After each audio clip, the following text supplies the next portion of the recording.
What is up, ladies and gentlemen of the internet? We are back here at Game Chat with another episode. As always, your hosts who definitely appreciate all the love and affection you give us are back. I am Lucas, one of the hosts, and I have another host. And I'm your boy, Tom, of the Game Chat with Tom and Lucas podcast. And sitting with us today is a very good friend of mine. Why don't you introduce yourself, sir? I'm David, and I am not a host of this podcast. This is true. Facts, dude. Yeah, but facts. David's a good friend of ours. I've known this kid forever. We lived together in college for, was that like a semester and a half or like just one? Either way. I think it was a half, an extra half on there. I thought so too. But yeah, that was a great year for both of our own personal gaming journeys. But yeah, David's here with us tonight because he's very knowledgeable on the topic that we will soon get into. Won't we, Lucas? Yes, we will. You might say it's a timely topic. Before we get into that, we have to kind of recap the week here. Been kind of a crazy week, Tom. A lot of gaming news. One piece of gaming news that I know you're excited about is Pokemon related. Oh yeah, literally out of nowhere today. I believe it was today. They dropped that for Pokemon Day this upcoming Sunday. It will actually, by the time this releases, this will be the previous day. But Sunday, the 27th at 9 a.m. Eastern time, there will be a Pokemon Presents live stream, which for those who are not super aware, it is basically just a Nintendo Direct, completely Pokemon focused. And you know, we will see what there will be there. It could be a lot of different things. I don't really know. They're announcing a lot of their smaller stuff, things like Pokemon Go, Pokemon Unite. Up to, I think what's the other stupid one? Pokemon Cafe something, David? Wow. You think Pokemon Cafe is stupid? My favorite game. Yeah, I do. That. Sorry to those who play Pokemon. I think it's like Pokemon Cafe Mix. But anyway, I have no idea what you're talking about. Yeah, I see, exactly. They're getting those ones out of the way early so they can focus, hopefully, on some big, non-disappointing announcements come Sunday. I'm hoping for some updates, maybe to Pokemon Legends Arceus. I imagine they'll probably involve something with Brilliant Diamond and Shining Pearl, too. So we'll see. We'll see what happens. It's really early in the morning, but hopefully we will be covering it. Right, Lucas? TBD on that, folks. Anyway, moving right along. There's another piece of news that in relation to last week, I thought was a little bit interesting. And that is that the game Knockout City, which Tom and I played for a hot minute last summer, is no longer going to be associated with EA, who helped them get things off the ground, and now they're going to be self-published by Villain Studios, who developed the game, and it's going to be free to play. So that's perfect. That is pretty cool. Yeah. So unfortunate that we both bought it, but I don't think I ever bought it. Save some money. I never bought it. I just got it with Game Pass. You told me to buy it so we could play together, and then yeah, but you never didn't have Game Pass. Yeah, that's a lie. Get out of here, David. Did you ever play Knockout City? I played that one a little bit. Yeah, I didn't pay for it though. Yeah. Neither did I, folks. But that game is honestly lit. So we should hop back in sometime because it's a ton of fun to play. Well, you know what? Now that EA's not on it, I think the sky's the limit for that game. Not to diss EA again, back-to-back episodes, but can't spell disease without EA. I think it definitely helps that it's free to play. Oh, for sure. It already was to a degree. There was a level cap. Yeah, I think you can play it for free until you got to level 25, which, like, if I remember correctly, and maybe it was just because of the time and because we were playing it so early, but I remember it taking like a long time to get to level 25. So, but now it doesn't matter either way because now it's totally free. So I'm excited for that. Should be a good time for sure. There was another interesting tidbit of news this week. regarding the Pentagon itself, ladies and gentlemen, dissing gamers worldwide. And this was unexpected since I believe they have I don't know, it's not the Pentagon, but factions of there's that whole It's the military. what's it called? It's the military. Why can't I think Basically, of the basically the military, there's a specific general who was quoted, or military person. I didn't get his military name. person? Yeah, didn't get his name, but he said that the new, quote, Nintendo generation of recruits and soldiers that the military has hired are not making it through basic due to injuries sustained because of the overall sedentary lifestyle that Gen Z lives, which I felt a little attacked by, because they're like, why you gotta shout out Nintendo like that? What did Nintendo ever do except make great games? It's also weird to me because the military has historically been like a big proponent of the gaming industry. They sponsor esports teams. They have their own video game that's been free to play for like the last 20 years that they use to recruit people, which like literally within the last couple months they took down the servers for. They've even said that people who game have a better specific and play specifically first person shooters have better cognitive responses. They like, so it's very strange to me that they're going out and dissing the gamers that just want to sign up and help serve the country. You know, it's a little whack, wouldn't you say, David? Yeah, you said it was just the one guy though, right? The one. Yes, Wait. it could just be, you know, this one guy who's got a real kids these days mentality, but we'll see. Yeah, I think the gamers need to rise up against that guy. That's what it sounds like to me. I agree. Gamer uprising. I'm all Yeah. for it. Lucas, will you be part of that uprising? I think in a battle between the military and gamers, got to take the military every time. I don't What? think that's a fair fight. Come on. This kid's not a true believer, ladies and gentlemen. You know, real guns beat virtual guns. I'm sorry. Hey man, the gamers can fly the drones. That's all I'm saying. Any other tidbits of information here, Tom, before we get into the old meat and taters of today's episode? Well, not to turn the tide to a little bit more serious and bring down the vibe a little bit, but as many have heard, I'm sure you all have heard at this point, and the date we're recording this is the date that it happened, but the Russian Federation has officially aggressively invaded Ukraine and declared war on Ukraine.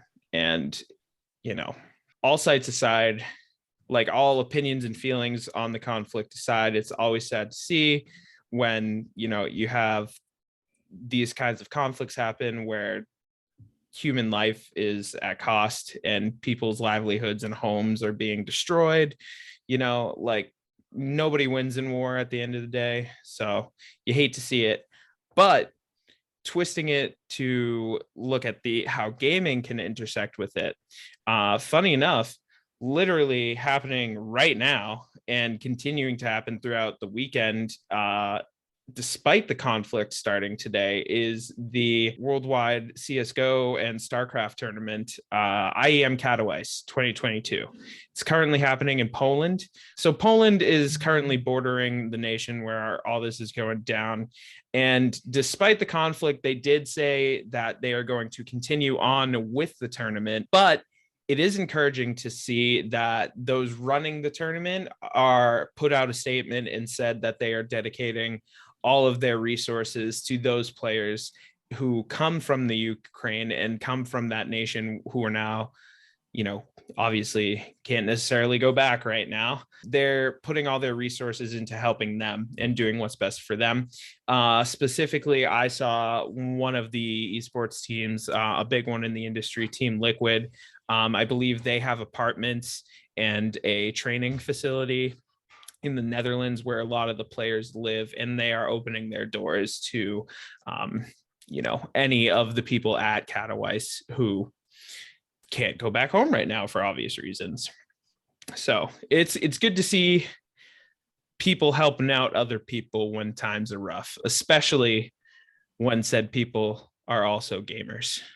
The reason we brought on David today as our special guest is the topic of today's video, or not video, but it'll be a video if it's on YouTube, but it's a podcast. So if you're on Spotify, it'll be audio. But today's episode is going to be around FromSoftware and the Dark Souls games and genre.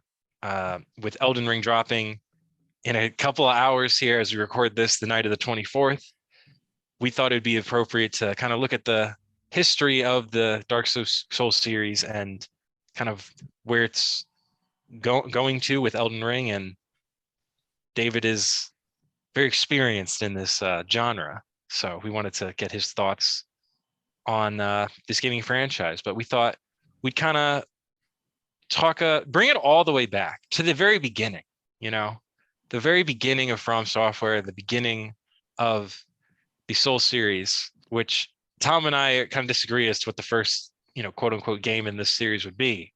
But in Tom's opinion, this goes all the way back to the original PlayStation and the year 1994 with a little game called, what's that game, Tom? By no means do I think this game started it, but you can see some clear DNA where the studio was going. It's a game called Kingsfield. David, have you heard of this game, Kingsfield? Yeah, I watch a YouTuber called Iron Pineapple. He covers all that stuff, so I heard about it from his channel. Yeah, it looks similar to a Doom, like a classic Doom game, but it's very, you can see kind of the beginnings of that series and that genre taking root in this title. It's pretty damn difficult. It has very precise combat and movements that you have to focus, very methodical in the way you go about playing that game. Horrific, grotesque ass looking environments, pretty similar vibe and atmosphere, a lot of the similar tropes of the genre and the series. So some would say that would be where it began, but where it really, really began is a little game that some of you, if you hadn't heard of it before, you've certainly heard of it now that there's been a complete PS5 remake of this game, but it is the original Demon's Souls, which dropped way back in 2009. Our boy Hidetaka Miyazaki, the illustrious creator of the franchise, he was working for a little company at the time known by Oracle, huge database company, whatever, corporate desk job, and he decided to be like, what, I'm not about this. I want to make some games. So he totally quit that job and moved on over to FromSoftware, and from there he started working on another one of their series, which also has been rumored to be getting a remake, known by Armored Core. And when he was working on that game, he saw the Demon's Souls project and wanted to make a swap over to that because the company had already sort of seen this game as a failure. They didn't really it didn't seem to be going anywhere. So he basically took complete ownership of that team and of that project, to sort of make it his own, and what came of it is the product we see today, which at the time back in 2009 was very, very unique. It offered a lot of tropes that we'll start to see throughout the rest of the series as time moves on, where it's taking a lot of conventional game design methods at the time and sort of doing the complete opposite, almost being the counterculture game, if you will. Very little hand holding, not narratively driven by any means, was not trying to push you along a story and a path. It is the complete opposite. It's not hand holding at all. It's brutally difficult, You learn the mechanics and you learn the lore through trial and error in exploration. It didn't give you much. You had to piece what you could find to make your way through that world. Interestingly enough, Sony was the publisher for the game, but only in Japan, because when the game came out, Sony was initially very appalled by it. They did not have a very good reaction. They did not think it was going to go well. So they only published it in Japan, and they had to find other publishers for different parts of the world. However, it immediately brought out an enormous community on the internet. People were going on forums, trying to communicate with others playing this game. They also had the sort of multiplayer co-op aspect of it, which, David, like, I know this is more of a thing in later games, but did you ever play Demon Souls? Like, how exactly does like the co-op work in Dark Souls? I know they leave a ton of messages for each other. It's sort of almost like player tries this and you can see what they're doing, or they can leave hints and stuff like that. Yeah, so I haven't played Demon Souls. I've been meaning to get the remaster on the PS5, but I haven't yet. And with then, Elden Ring coming out, probably won't happen anytime soon. But basically, the way multiplayer works in those games, it's asynchronous, I think is what it's called. Mm-hmm. You can leave notes down on basic notes that are hints or a way to troll someone else. Like on the ground in game, and other people will walk by the same spot, and then they could read that note. Sort of go from there. Yeah, there's also other things like similarly asynchronous things, like you could see a ghost of someone else's actions before they died. That's in a lot of the games. Oh, that's pretty cool. And then, of course, is the invading. You can invade someone else. Generally in the games, there'll be an item that raises your health or something called humanity, like in Dark Souls. You use that. It brings your max health up. But also at the same time, now people can invade you and then kill you, which is pretty fun. Yeah, I usually like those in those games. Yeah. Co-op as well, so you could summon a friend, or honestly, normally a random person to help you with a boss or an area. Yeah. Or send off an invader or something. Oh, that's pretty cool. So you could also bring in other players to help you fight other players, almost like PvP type deal. Yeah, you could do. A lot of the games do have PvP too. It really depends on the game. They all have their own little differences, but like in Dark Souls 3, there's a ton of different roles you could take.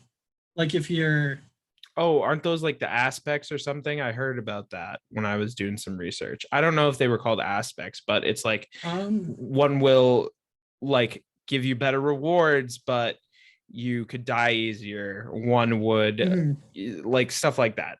Well, it's not really like that, although you're kind of down the right track. It's more like I can't remember what they're actually called at the moment. I did like see some of those things when I was like looking into it, but I thought that all of that was go ahead. So you join a covenant. Oh, yeah. Yeah. Right. I have that actually right here. Covenant system. Yeah. So for example, you join, I don't know what they're actually called, but like the Sun Bros is what you could call them. You're yellow. This was added in the original Dark Souls 2 years later in 2011.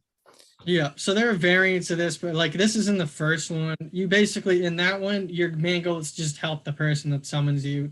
You could be an invader, where your main goal is to just kill the person you enter the world of. There are more complicated ones in 3. Like you could jump in and you only appear if an invader is there. So your goal is to defend from an invader. So it kind of layers onto it. Oh, for sure. Yeah, and those and the covenant system specifically, and also along with the fact that once Demon Souls happened and then they put out Dark Souls afterwards, those community aspects really put FromSoftware as a studio on the map and really put them out there. Not to mention it was also unlike Demon Souls, which was locked to PlayStation and PC. Dark Souls was a multi-platform release. It had Xbox, PC, PlayStation. So instantly you just had a much bigger community that was behind it. And because of things like the Covenant system, like it just encouraged people to really dive in and play it with each other and experience it with each other, you know? And then from there, they've just continued to have hit after hit after hit. You know, Dark Souls 2 was 2014, Bloodborne the next year. And, you know, Bloodborne changed up a bunch of things to the formula. It was a lot different than the traditional Souls games in that it was much more aggressive, no shields in the game. There is one wooden shield in the game, actually. But Yes, I think the description is like, you're a little bitch if you equip this. yeah. And I'm pretty sure you have a gun in your other hand instead. Is there multiple guns in the game? There's a cannon. There's like a machine gun type gun. So it is, but like it's your blade or whatever, and then a projectile essentially. Yeah, but the gun doesn't really do damage like you would expect. It's for like parrying if you played any other game. Oh, okay. It's like a ranged parry usually. But then there's like a cannon, which that one you just blow stuff up with. So that's for sure. But yeah, you know, and Bloodborne also had Bloodborne you could argue was even bigger than the first two Souls games in that, you know, that game came out 7 years ago at this point, but still has an incredibly strong community, specifically in the speedrunning world too, which I find pretty cool. After that, you had Dark Souls 3, Sekiro, Shadows Die Twice, offering different takes to the formula, but all essentially having these core tenets of methodical combat, you know, a very, very specific, dark, bleak vibe, if you will. It would be it fantasy or the Lovecraftian gothic nonsense that they have in Bloodborne. You know, they've done it all, and they've become easily their own genre to a point where they are now, these games are so prevalent in the gaming world at large that they've changed the way games are made, how people play games, and how people talk about them afterwards. So, you know, we'll get to Elden Ring a little later, but that's basically the FromSoftware history, if you will, to kind of give it a lowdown. And it's only getting better, it looks like, folks.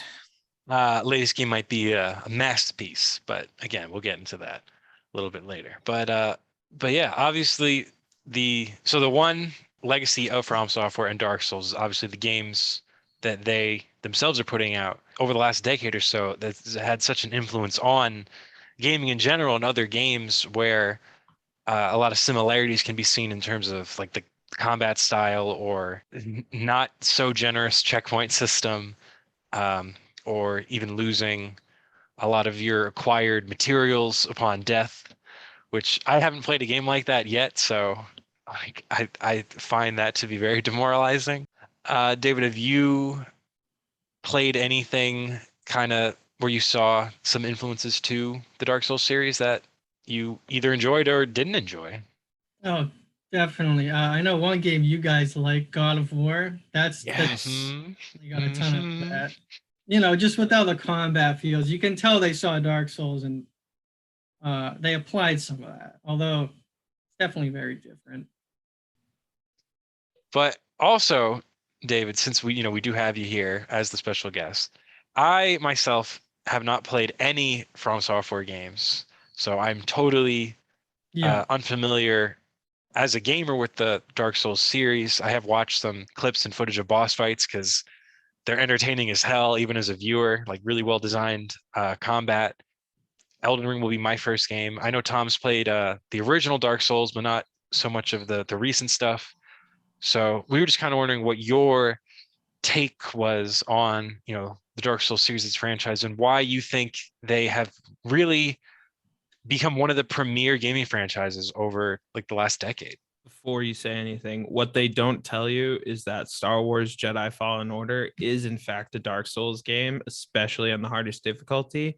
Don't let anyone tell you otherwise. Listen, Tom, They're liars. Tom, if you can force push a boss off of a cliff, that's not Dark Souls. I'm sorry. Yeah, listen, man, play the game, then come talk to me. That's all I'm saying.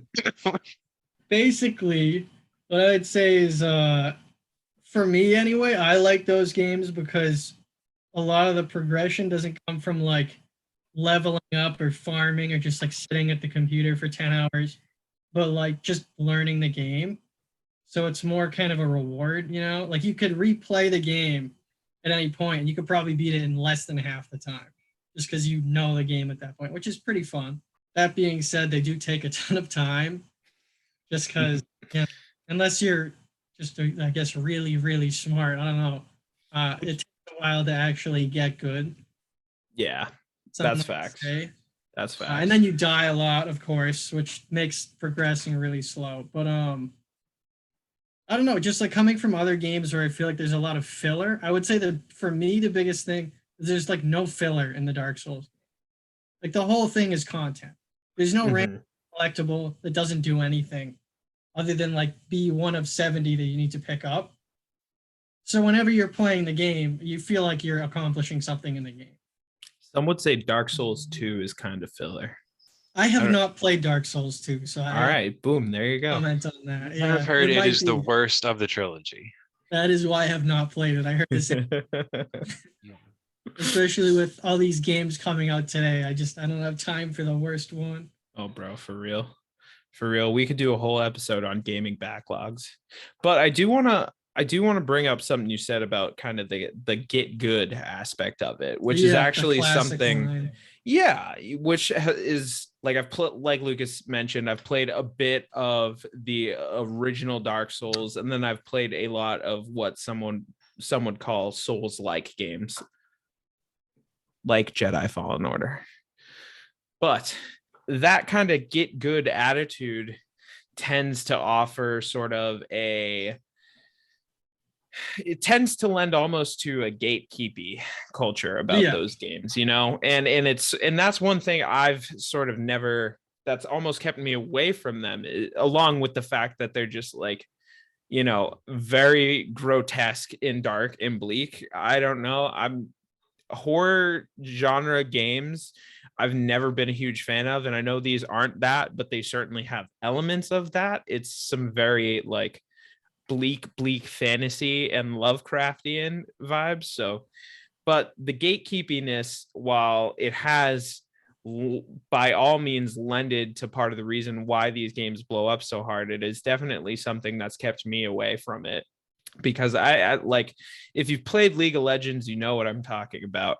You know, you just, sometimes the people who play those games and talk about those games really don't want you playing it if you're not able to like be spectacular at it right off the rip. I don't know. I've experienced that with you for sure, you know. Oh yeah, for sure. You get yelled at because you're bad. You're just trying to like, you're in your first ranked game and you're like, I'm trying my best here.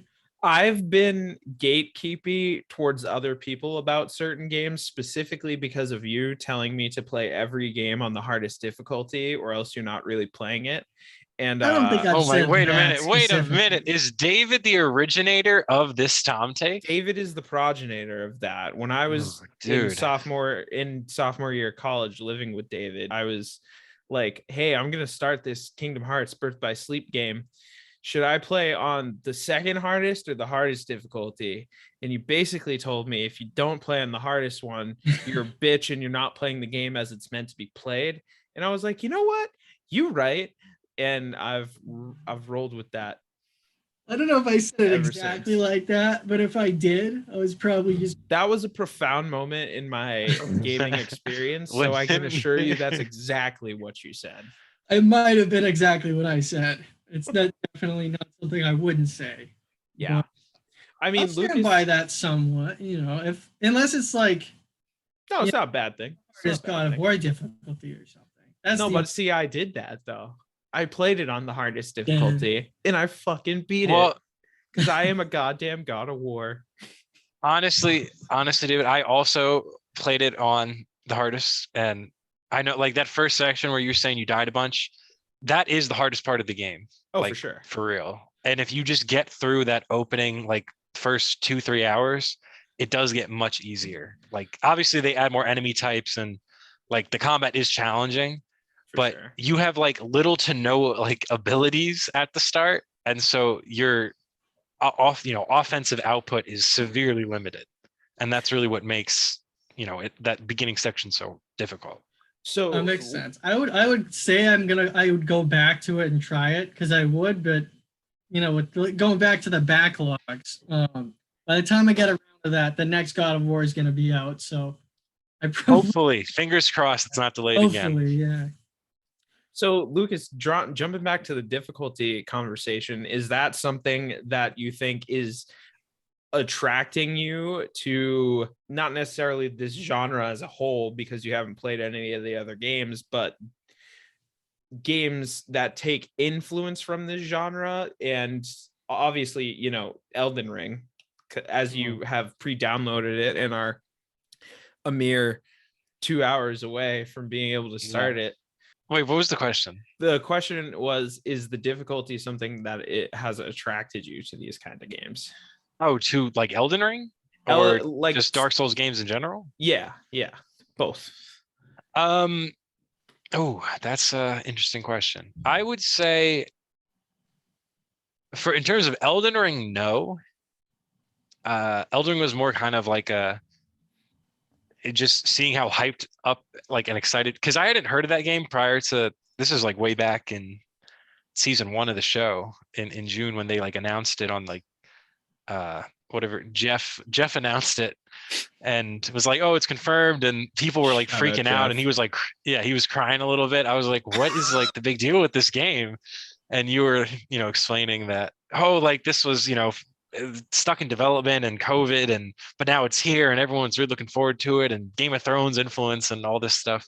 So I was like, all right, like there seems to be a lot of hype. I might buy into it.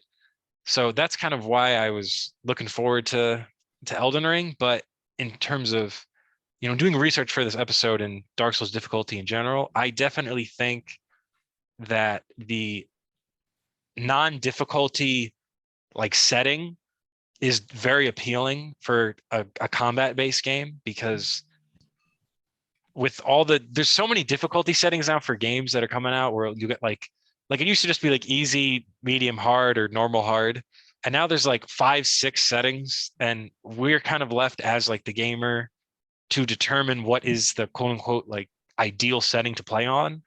Whereas if you have a Souls-like game, the game is just on hard. It's on fuck you mode. That's right. And that's just what it is. And so it's like, okay, this is the same for everybody. There's no, the only way to make this game quote unquote easier is to, as the meme goes, get good, or really just figure shit out. So I think that's definitely appealing for a combat based game where you're just like in danger and fighting shit, and that's the name of the game.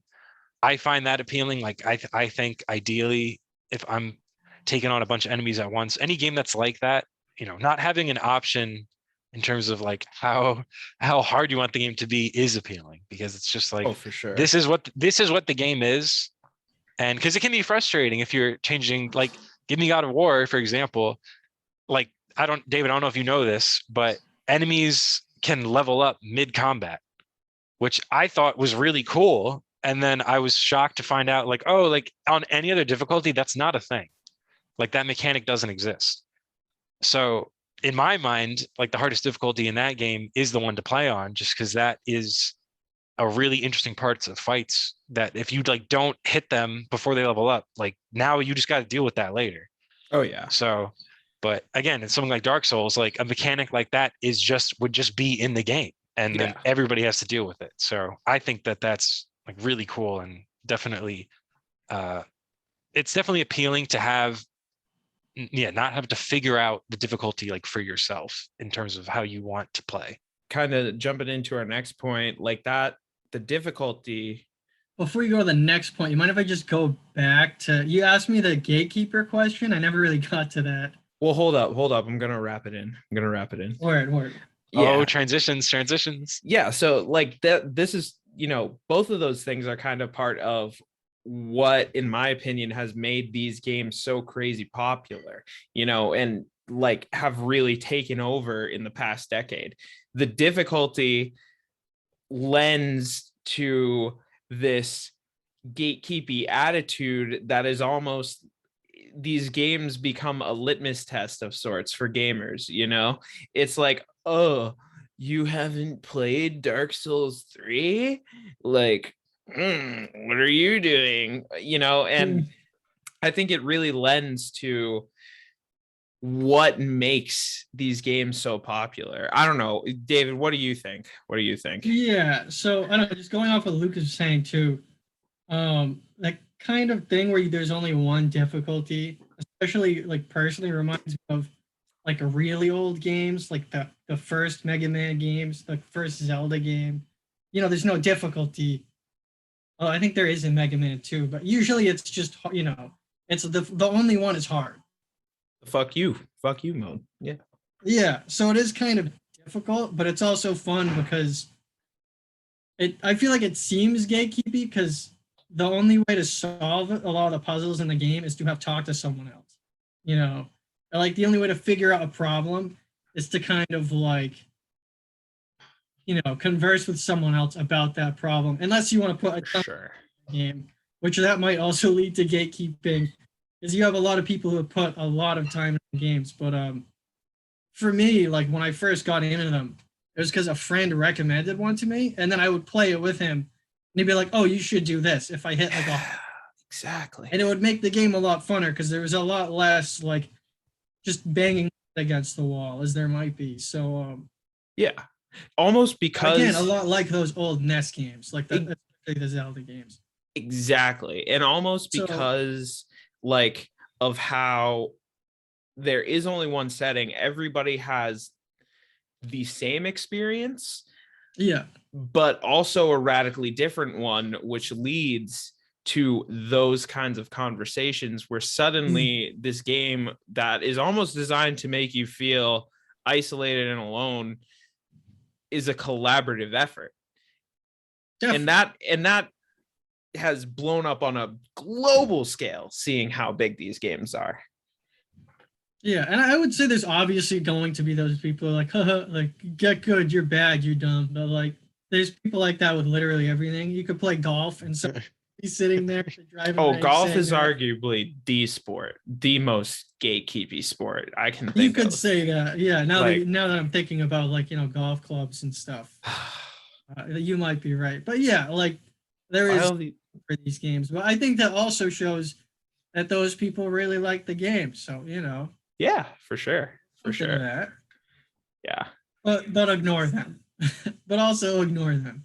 Well, yes and no.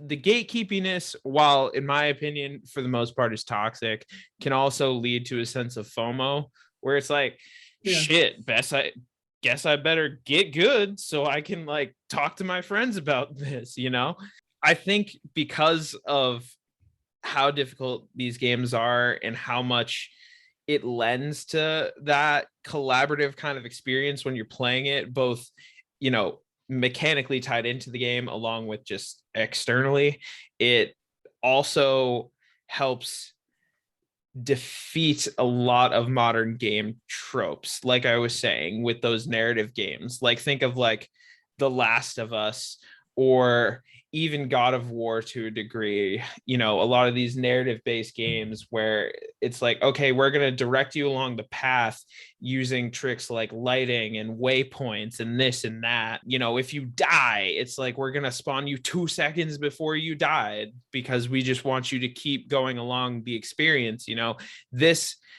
All of these games, like I had mentioned before, are almost directly contradictory to what were the, and still kind of are, modern design sensibilities. I don't know, what do you think on that, Lucas? Yeah, the respawning like right before you died, again, we talked about this a little before like we hopped onto the podcast, but this is part of why I'm nervous that I'm like not gonna enjoy Elden Ring, just because I haven't played anything like that. But yeah, like thinking about it now, it's like I'm used to, oh, if you die, it's like, oh, you just respawn like 2 minutes before and like you just get to try again. It's like, nah, like you got to go all like whatever the last time you saved or checkpointed was, that could have been hours ago. You're going back to that. So that's a little nerve-wracking. I'm a little concerned, and because of that, I fear that I'm gonna have to play. While is lagging and frozen, even Pokemon Legends Arceus is kind of pulled in. Like, Of like, you froze, so I'm gonna finish my thought.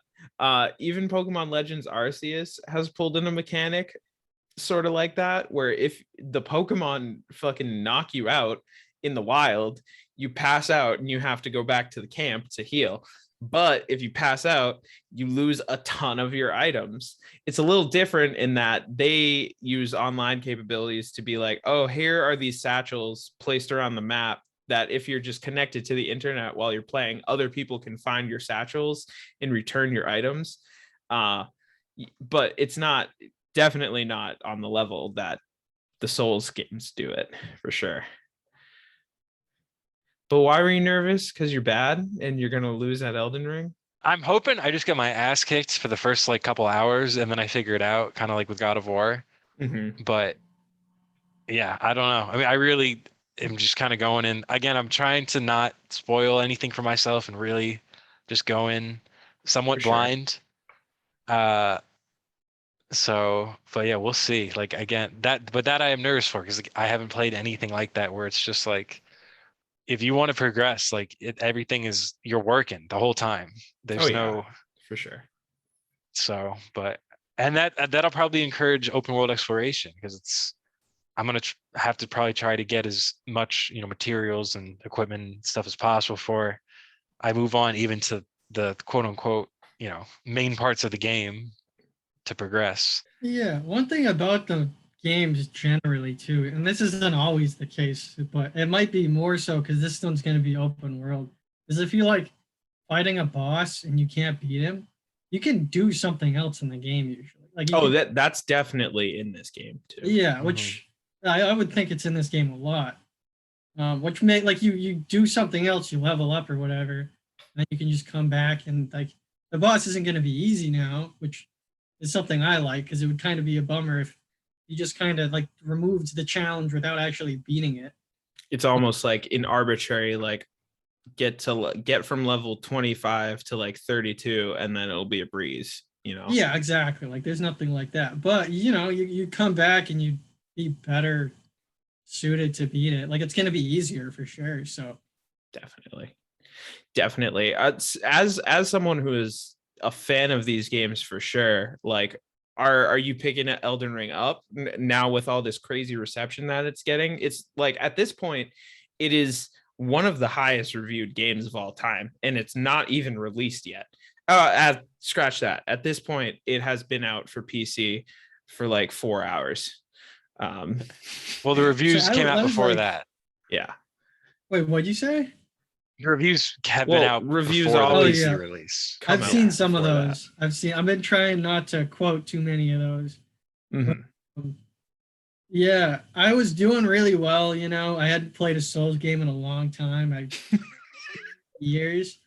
And then you brought me on this podcast and had me thinking about it for so long and talking about it. And now I'm like probably gonna get fired from work because I keep playing this game. No, I'm actually this podcast has made me a lot more excited for this game and the reviews too. So. Oh my god, dude! I like, and here's my thing, right? As someone who is pretty versed in like gaming Twitter and I listen to a lot of gaming podcasts and things like that.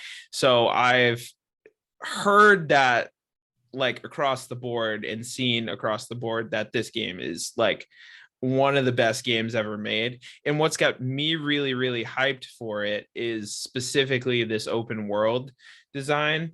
And you played Breath of the Wild, right, David? Yeah. So from what I'm hearing, this is like the best designed open world since that game. Very much so captures the, okay, you've done our little tutorial intro, whatever. Now here's the whole world. Do what you want to do. Like, the map has no icons. All these journalists I've seen on Twitter who have played the game earlier are like, hey, you should like keep a journal when you play this game so you know where you're going. Like, it's just like a big ass map, and it's like, oh, I think that's interesting, so I guess I'll go over there type deal, you know. So and even like side quests and characters in the map, like you can just be riding by and you'll just see a person like, you know, 15 yards away. He won't be marked, anything like that. You can just hop off your horse and go talk to him, and then, you know, 2 hours later you're like deep in a random quest line for this random dude you just saw. And that sense of exploration is what's got me really, really hyped. But as a person who has not played these games too extensively, I have seen a lot of stuff that's saying like, oh, hey, if you're not a Souls fan, like this is not necessarily going to be for you. Like, it is for sure a Souls game. It is like, even the combat, a lot of people I've seen are like, oh, hey, is this more like Bloodborne? Is this more like Sekiro? Is it like faster paced? Is it more aggressive? Everybody's like, nah, this is Souls, like for sure, which doesn't necessarily turn me off. But for me, it's, again, it goes back to the like weird, grotesque, like bleak atmosphere of it all. And that's what's got me a little apprehensive about it. But I don't know, also my own gaming backlog, like I mistakenly decided I was going to platinum all 4 Uncharted games after watching the movie, which critics will lie, say it was a bad movie. It was a great movie. Tom Holland and Marky Mark killed it. But yeah, now I've started playing those games again. So we'll see when Elden Ring comes. But like, I don't know. There's like crafting and shit that they've incorporated. Have you guys seen the stuff with like the horse you can ride and how he can like jump 200 feet in the air? I have seen some of that. Oh my I've been God. trying to avoid too much, but I have seen some of that. Oh yeah. That seems really cool to me.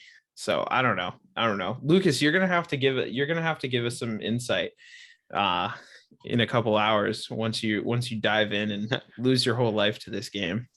We'll see, man. I don't know. Like you said, if you're not like a fan of the Souls series, which I have no experience with, I'm expecting a steep learning curve over the next like couple weeks.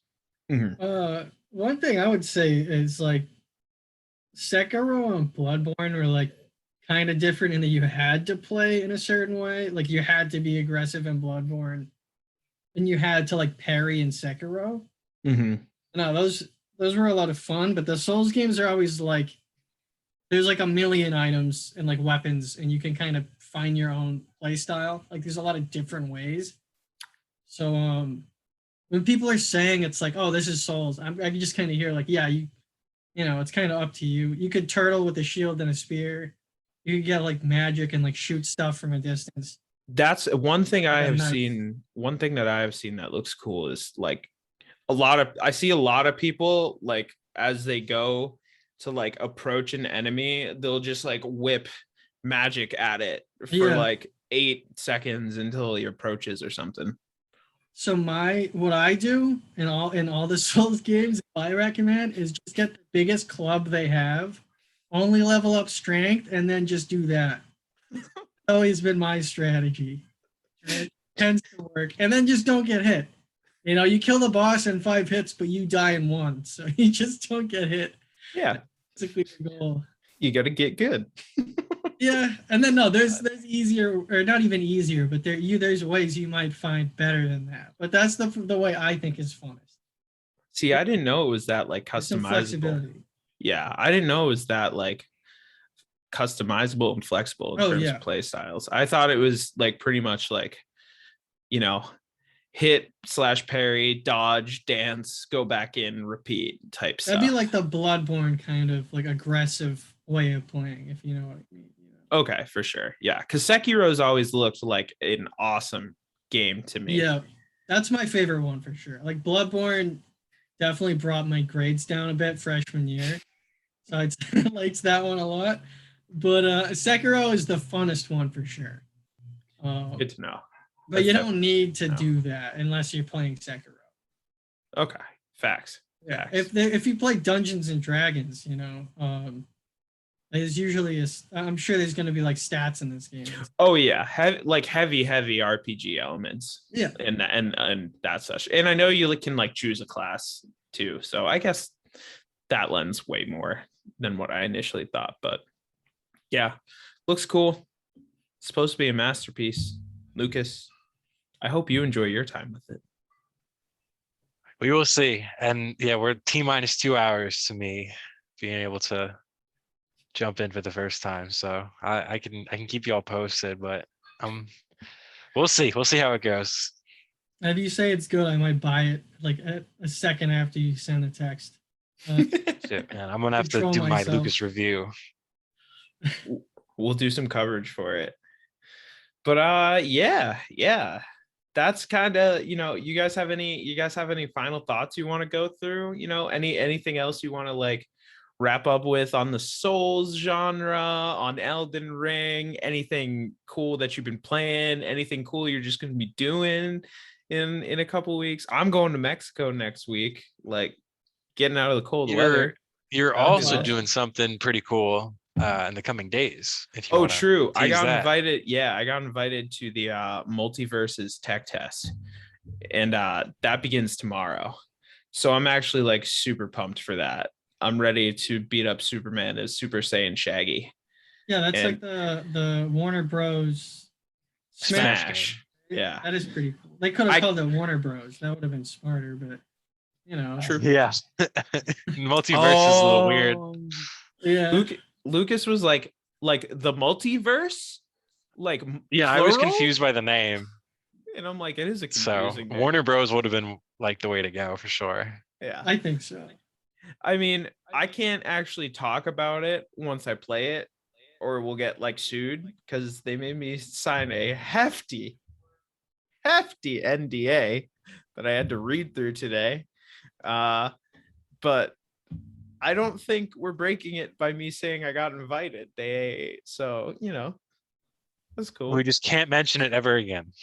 Yeah, Yeah. until the game And they might be releases. coming for you right now. They might be. We'll find out. But yeah, well, I'll try that out while Lucas tries out Elden Ring. Fair enough. And we'll get David back will to play- the people on it. And David will play Mega Man 2 for the upteenth time. Yeah, that's all I do anymore. I work and I play Mega Man 2. That's about it. If we ever do a Mega Man podcast, you're going to be the one I call. So, I'm for it. I'm all oh, for yeah. it. Oh yeah, specifically Mega Man Battle Network. That's what I want to dive into. This has been the Souls series podcast episode, Elden Ring preview. We hope y'all are excited for Elden Ring, which is dropping on console in 1 hour and 45 minutes. Oh boy. And we'll see y'all next week. David, thank you for your insight and just coming on the pod. We hope to have you again in a future show. Really appreciated that Souls insight. And as always, for those of you who are fans of the show, keep it locked on Instagram, GameChat_Tom Lucas. We try to post every day and just comment, let us know what you want to see, discuss, chat with us. And let's really, interact and not get engaged. That's not the engagement though. We want to get engagement. We're not trying to lock it up. No. So- Please engage with us. Please engage No with rings. us. Share with your friends. Comment. Text us if you know us. Let us know what's good. Me and Lucas are gonna try starting streaming type content, and we're gonna aim for Saturdays, I think. Don't hold me to that, but we're definitely aiming for it. So keep it locked for that. We will be streaming on YouTube. So definitely check out our YouTube channel. David can attest. It's like easily the best channel on YouTube by far. All 14 of our subscribers would agree.